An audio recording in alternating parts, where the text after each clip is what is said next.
it's Stacy. How much money do you need to buy a house? It's one of the questions I get asked most in my 30 years in lending. So let's get into it. Most important, you need to have a down payment and you need to have closing costs. These are two separate things.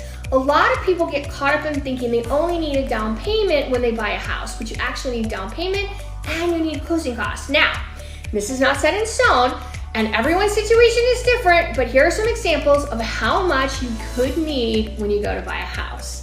I hope you have your pen and paper ready. First, let's talk down payment.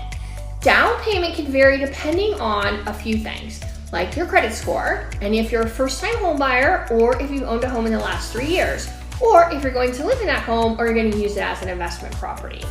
First, this video, we're only going to talk about owner-occupied living in the property, homes you're gonna live in, okay? Now, watch for our future seminar on investment properties where we're gonna teach you how to buy investment homes, but that's the next home buyer seminar.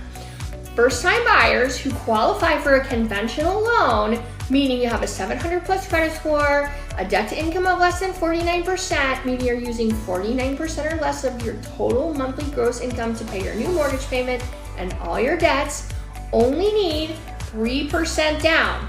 Conventional buyers who have owned a home before or in the last 3 years qualify for a 5% down payment.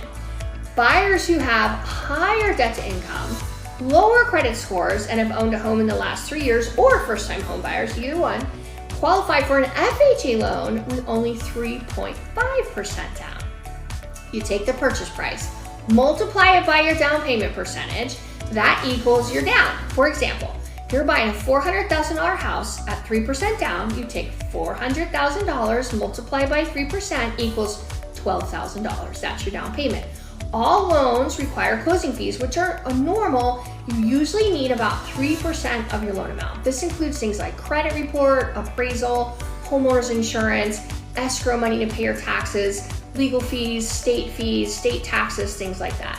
A great rule of thumb is to have 6 to 6.5% of your purchase price in cash for your down payment and closing. Now, the down payment must come from you, the buyer, or can be a gift from a family member. Closing fees can come from the seller in the form of a seller credit. There are also grants available for both the down and your closing costs. Now, speak to your lender or your real estate agent about these things. They can help you facilitate closing costs from the seller, or your lender can help you look for a grant. If you're a VA buyer, you don't need any money down, and watch for our VA home buyer seminar.